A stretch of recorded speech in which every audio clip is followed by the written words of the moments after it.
Hi and welcome to Guitar from Zero again. In this lesson I'm going to go through tuning, and probably I will mix it with how to hold the guitar and how to hold the plectrum.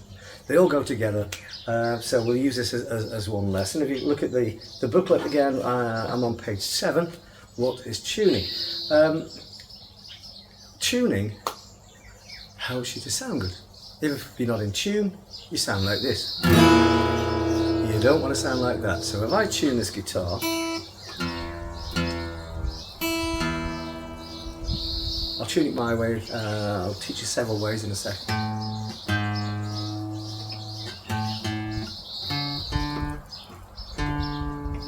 Okay.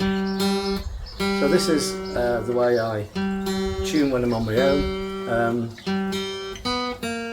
It's something you will learn eventually. But it is best to use maybe a tuner first. I'll go through several tuners and show you how to use them. So that sounds a lot better now the guitar is in tune. The chord I played before was exactly the same, but because the guitar wasn't in tune, it sounded horrendous. So tuning is very important. Each string needs to be a certain frequency to be in tune. You don't need to understand that, but that's what the tuning pegs do. It changes the frequency, or the length of the string changes the frequency of the note. It's important to know the string names as well. While I'm on this, I just think about the notes on the fretboard. Forget it, you don't need to know those yet. I get so many people saying, well, how do I learn all those notes on the fretboard? You don't need to know that yet. That will be in later lessons. In fact, it is on patreon.com/Chris J. Connolly. There are lessons on tuning, how to make it, tuning, how to make the learning the notes easier, and not have to. One thing I don't like are these charts with every note on the strings. You've got hundreds of notes to try and learn. Burn it, don't like it, throw it away. You don't need it. I'll show you in later lessons how to do that. It's not important now. In fact, I can't remember any time that I've had to know any notes really, apart from exams.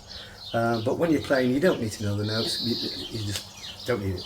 The important thing is to learn the string names, and also maybe later the notes on the 6th string and the notes on the A string, because that is where you'll be playing bar chords at a later date, and that's when it becomes important. The rest of the strings are inferior, but maybe you do want to know that, and we will go through that. So the string names are E, A, D, G, B and E. You can learn a sentence. There are two. I use Elephants and Dogs Grow Big Ears with my pupils. There's another one that somebody told me, I'll have a look at it. It's Eddie ate dynamite, goodbye Eddie. So we go to the first one, Elephants and Dogs Grow Big Ears. Take the first letter of each word, and it's elephants, which is E, and, which is A, dogs, which is D, grow, which is G, big, which is B, ears, E. Sorry, E, so I know that. Okay, and that is all you need to know for now. And learn the sentence and you'll learn the notes. So we turn to page 8. How to hold the guitar while you're tuning. You'll notice maybe if you look to the first lesson, I was holding the guitar on my left leg. Now I'm doing it with my right leg. It's whichever's comfortable. I really don't mind which one you use. If I'm playing certain things, if I'm playing and playing for quite a while, sat down teaching pupils, my legs do start to ache after having, especially with the electric guitar, it's quite heavy, and I just change from one to the other. And it doesn't really matter. If you're playing the electric guitar and you're playing up here, sometimes it's easier to have it on your left leg and play. It opens the frets a little bit more. But to start with, it's probably more standard to put the guitar on your right leg, but it's up to you, whichever you feel comfortable with. So we're going to go through different tuners. I've only ever really used manual tuning them by ear, so maybe a note from piano or something like that, and I will tune the E, and then I'll tune the rest of the strings as you saw me do earlier. It's probably standard now to use a tuner. You can have a box tuner. which I'll show you on the video now. Or you can have a clip-on tuner, or you can have a foot pedal tuner, and now you can get apps. I do use sometimes, and I do advise my pupils to use an app called Guitar Tuner. It's Guitar Tuner is spelled T-U-N-A. It's quite good. I'll show you how it works, and then you choose whichever you want to do. We don't need to learn the 7, 5, 7 and so on tuning just yet. There's also harmonics, that sort of tuning. Again, it's a bit more advanced, it's not for this book really. So we'll go through the tuners, and you select which tuner you want, and I'll go through how to use these tuners.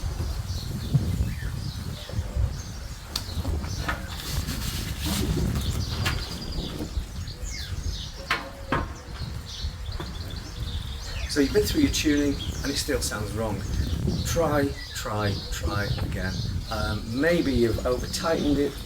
For example, if you tune the E string and you over tune it, because the tuner puts a needle in the middle when it's right, it's maybe put the needle in the middle, but because it's over tightened, it will become an F. If it's too low, it will be a E flat or a D, but because the needle's in the middle, you might think it's right. Make sure the note that you are tuning is the right note. So if you play an E string, you want to see an E on the tuner. You may see an E flat, but because the needle's in the middle, you think, yeah, it's right. If it's E flat, you need to tune up, and make sure it says E. Okay, if it's too high, it'll be an F. And make sure it's E and tune down to the E. Okay, it's probably one of the hardest things to do when you're a beginner is to get your guitar in tune with tuners. But keep practicing, practice every day. I'm going to get people coming to me and say, well, my guitar keeps going out of tune. It does. It depends on the weather, it depends on whether you've got air conditioning or radiators, it depends on temperature, and you always should tune your guitar before you play it. Whether you're practicing, whether you're in a band, every time you take your guitar out, make sure it's in tune. It will go out of tune. You can put it in a case or in a bag, it will knock the tuning pegs and it will put it out of tune. Always tune your guitar every time you play. Okay. I've shown you why tuning is important, because it just won't sound right. If you're in a band or you're trying to play a song, if your guitar's out of tune, it will sound horrendous. Okay, so make sure it's in tune, and you will be fine. Okay, how to hold the guitar? Well, again, I have shown you the leg, right leg, left leg. You might have 3 legs, I don't know, or 1 leg. Put it on the leg that's comfortable. I would suggest starting with the guitar on your right leg, and of course, if you're left-handed, the guitar on your left leg. So if you're right-handed, right leg, left-handed, left leg. If you like to put your leg up on maybe a footstool, put your left leg up on a footstool. I've had many students do that. Or stand up, get a strap and stand up and play. If you are playing in bands, it is probably quite important to practice stood up, because you're going to be stood up in a band. And one mistake we used to make, we used to sit down practicing, and then when you got on stage and you stood up, the guitar looks so different. Okay, if you're going to be in a band, practice stood up. If you're not, sit down, put it on the left or right leg, whichever is more comfortable for you. Okay, make sure you sat up. I'm in a chair with arms, so I'm sat forward. It doesn't matter, a stool, chair without arms, but make sure you sit up straight. Again, I get so many people who sort of go like this, and then chin is on the body of the guitar. And another thing as well, which doesn't help, is if you hold the neck and you're forming a chord, don't put your elbow on your leg like that. Okay, it's very lazy. It doesn't help with the movement of your chord changes either. Okay, it restricts what you can do with your arm. Hold the guitar gently with your right arm. Yeah, so if you've got a guitar, rest your arm on the guitar to hold it straight. If you don't, it will drop. Okay, so you'll notice my arm's always here, and I can let go. A lot of people, excuse me, pull the guitar in so it's straight like that. That's not necessary. Let the guitar go where it wants to, and you'll notice that when I'm playing, my guitar neck is probably about a 45-degree angle from my body. Okay, let the guitar go. Don't pull it back. You'll restrict again what you can do with your fingers and your arm. Point up slightly. Again, don't slouch and have the guitar pointing down like that. So you want to point the guitar up slightly and out slightly, and your hand and arm will feel a lot more comfortable when you're changing chords or playing your solos. Keep the thumb on top of the neck. If you're playing classical guitar, you can't do that.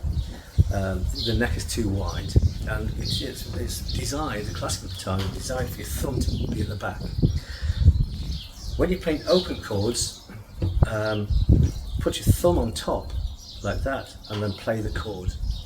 You will see some people do this, and you get that, so when you're playing a C chord, you get that E string pounding away, and it sounds very, very dull. You put your thumb on top, use that thumb to mute the E string, so it's muted. You don't have to look at how many strings you're playing. Okay, you can always play 6 strings, but use your thumb to mute, or if you need that 6th string, take it off. Okay, mute, take it off. So have your thumb as a guide on top and as a mute pedal, if you like, to stop that E string playing and pounding away. And that will give you cleaner chords as well. Okay. Again, one common thing is to have an aching hand, aching thumb. Why is that happening? Because you're too tense and because you're squeezing too hard. The thing with guitars, especially electric guitars, have quite a low action, so you don't have to push down so hard. And to find out how hard you push, you're still in tune, that's good. If you play this, rest your finger on, I'm using my 3rd finger on the 3rd fret of the A string, just rest it until it's muted, and then push slightly, not very quick, but just slowly, and then you'll hear it start to play. And that is how much pressure you need to put on the string. A lot of people, again, will squeeze so hard, the fingers go white, and you start to hurt, your fingertips will hurt, and then your hand will cramp. But again, on acoustic guitar, rest your finger on the string, push slowly until it starts to play, and that is all the pressure you need. If you squeeze too hard as well, you'll find it hard to change chords. So if you find your chord changes difficult, relax, and it will become a lot easier. Okay. How to hold the plectrum. I'll show you my way. I have seen other ways, but I've been doing this for 45 years now, holding the plectrum the same way. And while we're on plectrums, let's have a look at the thickness as well. You can get one of my hates of plectrums that are too thin and they sound very flappy. Okay, and the misconception is that if the plectrum is thinner, it's easier to strum. No, it's not. It doesn't make a difference. It sounds horrendous. I don't use anything less than 1 millimeter. Okay, I would recommend nothing less than 0.75. There are plectrums out there called stubbies, not the big stubbies, purple ones, because they're really for bass. A little stubby for acoustic and electric guitar. I use this here. It's a coin, and I've shaved the tip to an angle, and I use that when I'm playing. I find a lot of control. You get more control with a thicker plectrum, and it sounds great. I didn't pinch it from Brian May, but it sounds good. Okay. So yeah, nothing less than 0.75 and a 1 millimeter if you can. Stubbies are brilliant, little stubbies. Okay. So holding the plectrum. Okay. So what we need to do is this: take your first finger, and place the plectrum on the side of the first finger. You don't hold it between your pads of your first finger and your thumb. You put it on the side, and then you rest your thumb. So the plectrum is pointing about 3 millimeters out from the tip of your finger. Okay, let me come a bit closer. So here we go. The first finger. Place the plectrum on top, and place your thumb on top of the plectrum. Okay, and again in the book you've got pictures to show you that. What you don't do is put the plectrum between your pad of the first finger and the pad of the thumb. Okay, so again, make a C shape, put the plectrum on top and the thumb on top of that. Okay, and relax your fingers. If you drop the plectrum, you're either squeezing too hard or you're playing at an angle. Okay, make sure the plectrum strums the strings perpendicular, 90 degrees to the strings. Not like that, because you get scrapey sound and you find your plectrum will turn through your fingers and you'll lose the plectrum. Okay, don't have the plectrum hold it too tightly, because you get this sound. Okay, if you relax your fingers, it's one sound. If you have it too tight, you get separate notes all the way down.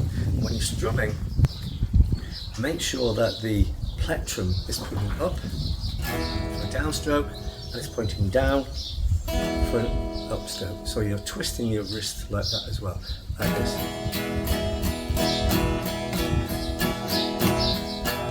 Okay. Yeah, we've done all that. So we will be looking at the next lesson, which is how to read tab and tablature. I'll see you there.